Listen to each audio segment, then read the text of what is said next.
Hey everyone, Disappointed Giant here. So welcome to video 4 of our 6 video series on Returnal. So this is Biome 4. It is the beginning of Act 2.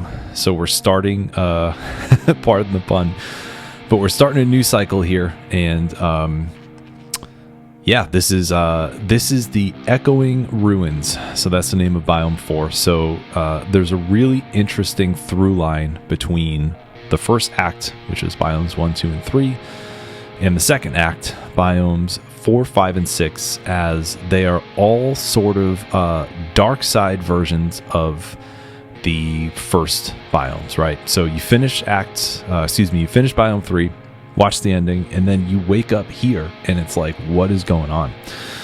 So this reminds me, the first thought I had as I was starting to think about this as I was starting to record, it's kind of like that show Dark on Netflix, which is amazing if you haven't seen it. But it's sort of like that show Dark where like you're in different timelines and, things are similar, but they're not, and all that stuff. So, yeah, this is really, this is so cool the way that they did this. And this is my favorite biome. So I'd mentioned in video 2 that the Crimson Wastes was one of my favorite biomes. This one is my favorite biome. I love the way it's structured. I love how it is very similar to the first biome, but it's much more manageable because your proficiency starts at level 15. So if you have your guns and stuff leveled up, you'll be able to immediately start with 3 traits. Really, really good. Super good.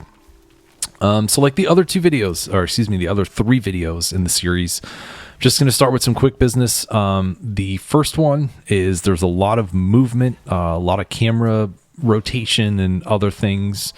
Look at this pedestal. I've earned nothing. A lot of camera movement. So for you folks who are motion sensitive, just wanted to mention that. And the other thing is that aside from the ending that I'm going to show at the end of the final and 6th and final video, I'm not going to get into plot spoilers, but there are ability spoilers. As you go through the game, similar to Dead Cells' runes, you will unlock movement and suit abilities that will allow you to do different things. So I'm going to be showcasing all of those, not necessarily like this is a grappling hook showcase or this is a Delphic visor showcase or whatever. It's just going to be more like it's going to be part of the video. So if you are wary of that, mild gameplay spoilers, I just wanted to throw that out there. And in addition, the other part is I have a Returnal beginner's guide. I mentioned this in the first video. It's my favorite video that I've ever made. So if you are interested in checking that out to get a little bit more of the in-depth sort of mechanics that's not so not so scatterbrained and excuse me, not so kind of spread out throughout 6 videos, I recommend checking that out because it might be helpful for you. So here we are. So Biome 4, Echoing Ruins. As I mentioned, this is sort of a repeat of the first biome, but in a really, really different way.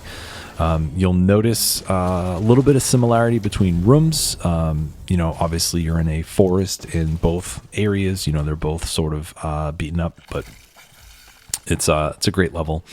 Like I mentioned, so you start at level 15 proficiency, which is the quality of the guns that you will find. So you're going to be doing more damage, which is great because the enemies scale up here. You'll have opportunities for more weapon traits, which means you'll likely get further in the game because of that. So, but yeah, this is overall great level. And like I had mentioned, the game is broken up into 2 acts. So this is the first level, the first biome of the second act. So sorry, I've actually recorded I recorded the audio for the first biome last night, and I've been doing all of them today back to back. So if my voice is a little scratchy or whatever, that is why. So this is the first biome of Act 2. So it is a new run. So in the beginning of Biome 1 and in the beginning of this level, you awaken by your ship in the forest, and you do not have anything other than your starter pistol. So all of the artifacts that I got in the first 3 biomes, all of the weapons that I was using, my health, obviously, as you can see, my health in the bottom left is super low. So it's basically like this is a new run. So even though this is a 6-part series, you can think of this as the second run, because it is. I do recommend, I'll put a link to the playlist below. I do recommend checking out or skimming through the first few videos, since there's a lot of gameplay and mechanic stuff that I go through, or again, check out the beginner's guide for some more info. But this here is a brand new run. So if you're already familiar with the game and you're comfortable watching all this stuff without much pretext, yeah, we're starting off fresh here. So you can just sort of join in and experience the echoing ruins here. So this is perfect. So I've mentioned adrenaline a bunch. We can actually see it in action here. So at the bottom of the screen, my heartbeat is 2.7, which means I'm at a level 2 adrenaline. The 2 perks I have, the first one is Enhanced Overload, which is going to give me more room for me to actively reload my weapon for more. I think it fills up the kit more, so you have more bullets with your next clip. And the second thing is Enhanced Visibility for enemies. So as we start to go through the rooms, you'll notice if an enemy is behind a pillar or behind a wall that you can't see it, it will show you on the map where that enemy is, so you can better plan your maneuvering, I should say, and you can sort of know what to expect here. So are we going to see it? No. So this is a bonus room. I really like this room here. All of these platforms start to descend. So what I did was I looked at the map, I looked at the icons, and I was like, all right, the green is the healing, the yellow is the obolites.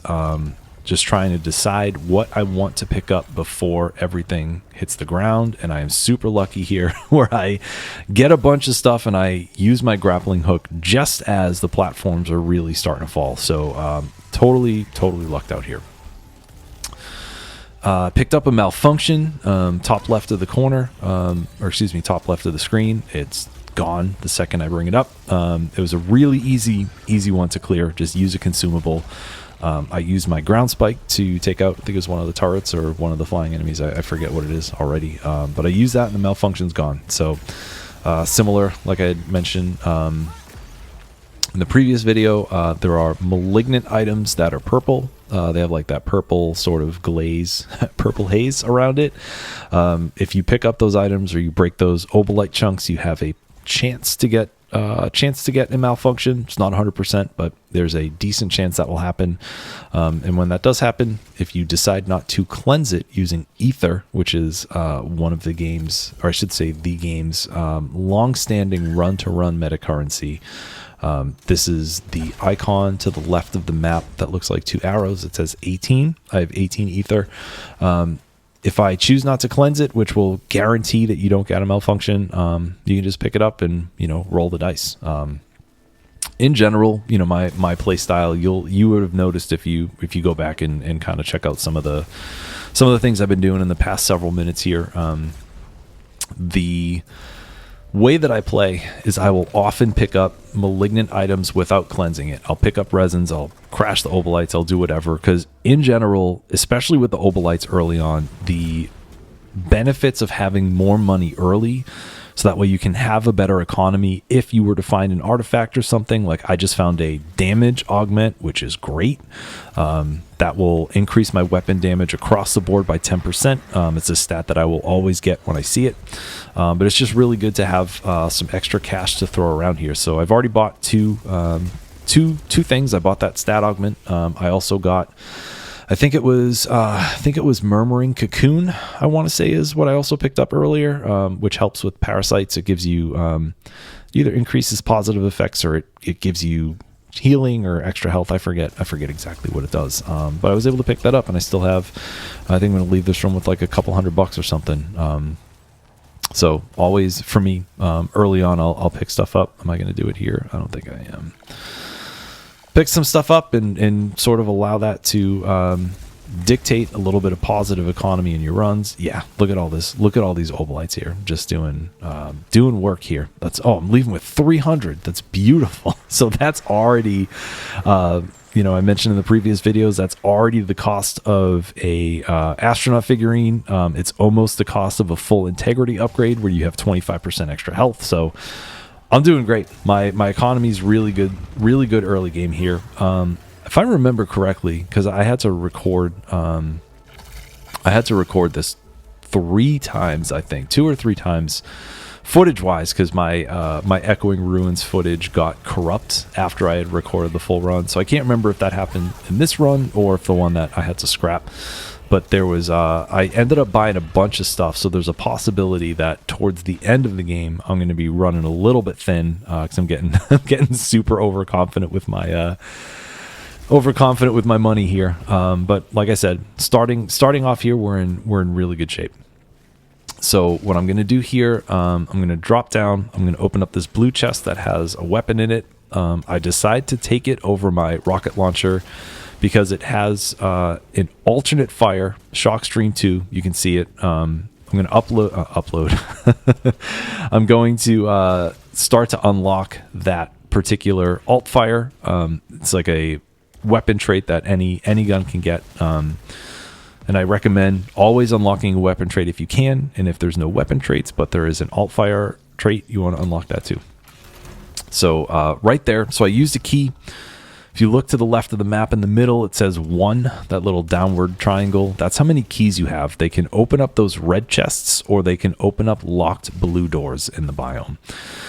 Every red chest that you see, like that one there, it's going to give you an artifact. So it could be a regular artifact, it might be a suit artifact, but basically it's always going to be some kind of positive upgrade for your run. So it may not be something that you're necessarily looking for. Some of the artifacts are pretty... I don't know, there's one called, is it Obolite Cedar or something? There's one where, like, if an enemy hits you, it drops 50% more gold or obolites when it's killed. Like, there's a few duds in here for sure. But some of them are really good. Some of them, like the Resonant Shield I had at the end of the last run, like there's a lot of really good stuff there. So if you have an abundance of keys, I recommend opening up those chests, especially, again, early in the run, trying to, like, build up the build, if you want to say that. And then here we go. So here's our astronaut figurine. I don't even see how much it costs. I buy this thing so quickly. Whatever it was like $300 or $200 or whatever. Yeah, so artifacts, red chests are good. The other thing, like I said, is if you have an abundance of keys or you have like a good key economy, it's worth opening. When you see them, I also recommend saving your keys for locked doors because they could be something as small as a parasite room where you can pick up a parasite and then there's a parasite harvester in there.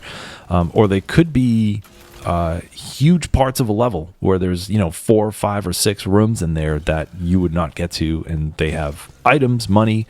At least I know in the first level there can be ciphers in there, so you can get the bonuses for the language decoding and the trophies. So I recommend trying to find a balance between the two, right? So that way you can keep your rooms or keep your biomes with the full clears, but also if you need to unlock some chests or you want to unlock some chests and get some extra artifacts, you'll have the ability to do that too. So trying to find that balance is pretty important here.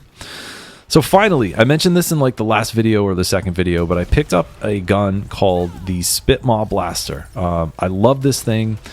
It is Returnal's equivalent to a shotgun. It's really you get it early on. You get it in the first biome. So before you even get to the first boss, whether it's your first run or your second or third or whatever it is, you will find this gun. It has some amazing traits to it. A couple of duds. Wide maw is not great for a lot of situations. What that does is it will spread your spread out wider. But if you hit an enemy with all of the pellets, it will do more damage. It's very useful, I guess, when you're up close to a large enemy, so you can guarantee that everything hits it. But in general, it's not necessarily the best. But it has other things. There's the most important one, in my opinion, is one called Slug Shot, where basically it will shoot an additional additional like railgun type projectile right through the middle. Super good. And just like that, I'm picking something else up. I can't remember how much time I spent with that gun in this run, but that's the gist of it. It's a really fun weapon. Again, you get it early on. Does best with up close combat, especially if you get the slug shot, but it's one of my favorites. And similar to before, I picked up this gun because the Tendril Pod alt fire has not been upgraded. So I decided to grab that so that way I'll be able to unlock that and get it in the kit. Unlike weapon traits, so if you have a weapon trait that is not unlocked, like let's say I just unlocked Backsplash for the Spitmaw. Real quick, these purple lasers you cannot dash through, so you gotta be careful with these. You actually have to avoid them, and some enemies will have malformed enemies will have those as attacks too, so you gotta be careful of those. If you do not have a weapon trait unlocked, and it, you know, like let's say I just unlocked Backsplash or whatever, if I had Backsplash 2 as the trait I'm trying to unlock, and I would not have Backsplash 1 on that weapon. So there's a little bit of a deficit there as you're unlocking traits, because it's not always going to have what you want on it. The other thing is alt fires will always be on the trait, or on the gun. So even though, this is a huge mistake here. I thought this was Resinous Shield because they look so similar. So I just spent most of my money on reactive stabilizers. I'm sitting here, I'm like, did I just do that? Is that what happened? And I'm just like, oh no. I mean, it's fine. It's fine if you get it free, but I did not want to spend my money on that. I thought I was going to get lucky with the Resonance Shield. Excuse me, but all fires are always there. So I have Tendril Pod 2. Tendril Pod's fine. Basically attaches a little dude to the enemy, and it does some damage over time, but I will have Tendril Pod 1 on here until 2 unlocks, so really good. The trait is not really good. The mechanics are good. So here we are. So I'm in like a standalone sort of like mini boss room. Starting to get knocked around a little bit here. So this is one of those malformed enemies. There's another purple wave that you cannot dodge. And at the end of one of these paths here, there's always going to be an enemy. When you first, I'm trying to think here. Do I want Tendril Pod? Do I want Shock Stream? I go with Shock Stream because it's a better, my opinion, it's a better alt fire. So I figured I'd pick that up, so that way I can have a little bit more good stuff in my runs. But yeah, those malformed enemies do not have stagger bars, like I mentioned in the last video, so you can't really stun them. Their attacks are more frequent. They do more damage. They have undodgeable attacks, so they're a little tricky. But there's from the shop, there's always 2. I'm trying to check my money. I'm just saying, oh man, I should not have bought those stabilizers. That was such a mistake. It was such a mistake. But from the shop, there's always 2 paths you can take. One of them will always lead to a malformed enemy like the one that I just fought there. So, and the other one does not. The way that this level works, if you're playing through it for the first time, is that you get keys. I forget what they're called. They like anathema keys or something, but there are 2 keys that you need in order to unlock the door that I just went through that leads up here to the boss. So you need to get both of those keys, and there's one at the end of each path, right? So we have one for the after the elite, and then one just in general. So right here, I'm doing some really good dodging between those red lasers, and I just got my adrenaline level up to level 3. So the prompt on the screen, I think it said enhanced melee attack, I'm pretty sure. So like I had mentioned before, there's the enhanced overload, there is the ability to see through walls, enhanced vision, I forget what it's called, and then enhanced melee. So all of those icons below are going to quickly tell me exactly what perks I have. And again, the adrenaline mechanic is when you kill enemies without taking a hit, it will increase your heartbeat, it will increase the amount of perks that you get, and then when you take a hit, it will go back down. And again, I recorded this twice. I can't remember if this is what happens. I think I take a hit in this room. It might end up dropping my adrenaline. I'm not positive, but and here we go. So I decided to break. I decided to break that Obolite chunk because I was struggling. I was struggling because I bought that what do you call it, the reactive stabilizers by accident. So I broke that, got a malfunction, used 2 consumables, not too bad. Overload disabled, so this is perfect here. So I briefly mentioned this weapon called, oh my god, I already figured it, Dreadbound. Dreadbound does not have a reload on it, so this malfunction does nothing. This malfunction at this point does nothing for me. The way that this weapon works is it has 3 or 4 bullets in it, depending on what weapon traits you have. And what it does is it shoots the bullets out, and then there we go. So now I got 2. I'm 2 for 2 here. Suffer damage on overload. Who cares? I don't have to worry about it. I'm fine. I'm totally fine.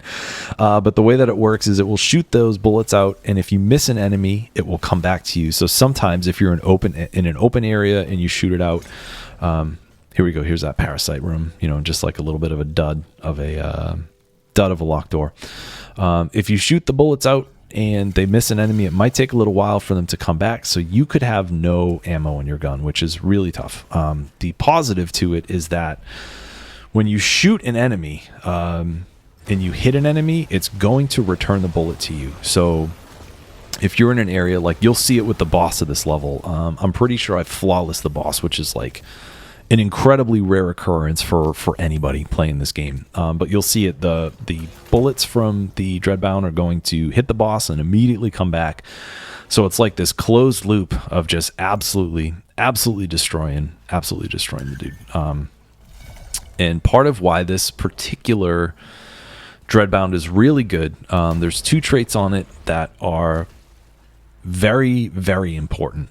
One of them is called expanding shards, and what that does is the bullets get larger as they get away from you, so that way you can sort of avoid that experience I was just mentioning, where if there's an enemy up in the sky, and if you did not have expanding shards, the bullet might just go right by it. But with this, it will expand and it will hit the enemy and it will come right back to you. The second one is exploding shards. So if you get expanding, exploding, it's 2 of the most powerful weapon traits back to back. And what exploding does is when a bullet hits an enemy, it will it'll blow up and do more AoE damage. But when you combine that with expanding, it's almost impossible to miss. So like you'll see here, I am barely doing anything, and though all of that first wave of the challenge room enemies just disappeared. You'll see here, look at how quick, that elite just vanishes. These enemies here, they go away super quickly. And I also have 4th shard, so I do have 4 bullets on this. You can see the 4 diamonds right underneath the reticle in the middle of the screen. So this gun here is incredible. Dreadbound's really strong in general, like I said, if you get the right traits, but this particular one has expanding shards 2 and explosive shards 2, which means that both of those are more powerful than the normal ones. Look at this elite. The stagger bar immediately fills, and I'm just going to town. Like, that's it, super super good. And I roll with this particular gun. I actually pass up, like you can see here, I'm going to pass up the weapon trait from the there you're going to pass up the coil spine trait. I'm going to pass up I think that was electropylon. I'm going to pass up all those things because I know that I just want to roll. I want to roll through this. I don't want to hit any bumps. My health is pretty low. There's a possibility that I could take a bunch of damage. So I want to just take this and just get through the biome as best as I can. Here, I grabbed these in a couple of the other, I think I got 2 of them in the other levels. When you sit on this green bench here, it's going to heal you and increase your max health. Every once in a while, enemies will spawn on top of it. I think that might happen here. I'm not positive. Yep, there you go. So you just got to be careful, be aware that might happen. You blink and those were gone because of how good, again, how good this gun and these traits are. Super good. Something else I wanted to mention that's exclusive to this biome in particular. You may have noticed that as I've been going through the rooms, I've been shooting as much of the pods that are on the ground as I can. There was a shop room that I was in where I left with like $300. The reason for that is a lot of those pods had obolites in them. So the very rare stutter that happens in this biome sometimes. You want to destroy those pods if you can. You know, I wouldn't say go through and kill every single one, but if they're around and you can shoot them, do it, because a lot of them will have obolites. They'll have silphium in them. They'll have ether, which you can use again to either unlock stuff or what do you call it? Cleanse malfunction, cleanse malignant items. So there's a lot of stuff in there. So I think it's worth, if you're just sort of walking by it, or if you're in a room with a bunch of stuff, it's worth destroying all those little pods that are on the ground. So that way you can get a little bit more extra stuff here. So I'm just sort of going around. So I'm opening these chests here just to see what it is. Like I said, you know, at this point, I'm positive that I'm at least going to take this gun through the boss. I know how good it's going to be because the arena is a little bit more closed in. I know it's going to do a bang up job there. And I think here I'm just looking around and say like, all right, what else is available to me? The gun that I just picked up, I passed up there. The carbine, which is the gun that I used to kill the boss at the end of the third video, at the end of Act 1. The traits on that were really strong. So high caliber, instead of having fast, medium damage bullets, they're slower, really high damage bullets. And then it was paired with something called leech rounds, which basically bullets have a random chance to heal you. So those two traits on their own are really powerful. But together that was a knockout. But again, I didn't think it was as strong as what I have here. So on the other side of those green benches are these red benches. When you sit on them, it's going to take away a chunk of your health and give you a pickup. It's usually an artifact. I think I might, again, I don't remember which one it is. I might just get a calibrator here to increase my proficiency. No, I don't. I get a melted globe. I get an actual item. So, you know, my advice from earlier, you know, that's a little bit risky for me because my health is low. But again, I have a shield vial, which will protect me from a hit. I have an item called Damage Siphon, which is the middle consumable, which will allow me to do a bunch of damage and get health back until I take 2 hits. So I'm not too worried about it.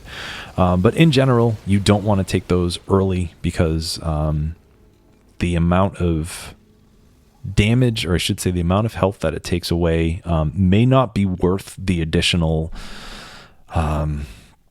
what's the word I'm looking for? May not be worth the additional item that you're going to pick up. So here, somehow I made it through. I got 720 obolites. So if I didn't buy anything, I would have left here with like 13, 1400, 1500, whatever it is, which is pretty wild. I'm going to come over here and get the maximum integrity upgrade. Again, this gives you 25% of your max health. It's a nice, decent chunk. I know at this point I've made it through the level as far as I can. I'm just going to see if there's anything good here. I'm going to pick up, I remember getting the shield disruptor here. Disrupting overload. I'm thinking about it. Am I going to get it? Oh, I'm getting the large silphium vial. All right, so this is basically like a big flask. It's a big heal. I might be worried about this boss, even though the weapon's great. But I decided to get this here. Again, with the Dreadbound, there's no reload, there's no overload, so that relic or that artifact doesn't do anything here, but I'm thinking for the future because there are enemies with shields in the 5th biome, there's enemies with shields in the 6th biome, and I'm not going to keep this weapon forever, so I wanted to grab that so that way when I reload, I have a chance to break shields. It's incredibly powerful. As I mentioned, I think it was in video biome 2. You can break shields with your melee attack, but it's not... you have to get really close. You know, it's often with turrets or, you know, other things that are dangerous to get close to. So having that shield disruptor is going to be really helpful. So that way I can shoot, reload, and then, you know, take the shield down and get enemies from a distance. So super, super good. But now I'm down to 70 obolites. So between the max health upgrade and then the large silphium vial and then also the shield disruptor, I'm running low. I'm running low on buckaroos here, but so I think this is the run where I just spend a ton of money. I'm pretty sure this is it, considering that I've already spent like $1,400 I haven't even beaten the first boss yet. So here we go. So I've made it through both of those passageways that I mentioned. Again, the first time you come through here, there's going to be keys. There are no keys here, as you clearly after you've gone through the normal level and have unlocked that door. And I'm making my way up here to the boss of the fourth biome. This boss is called Hyperion. There is some lore behind him that infers that he may or may not be Celine's dad.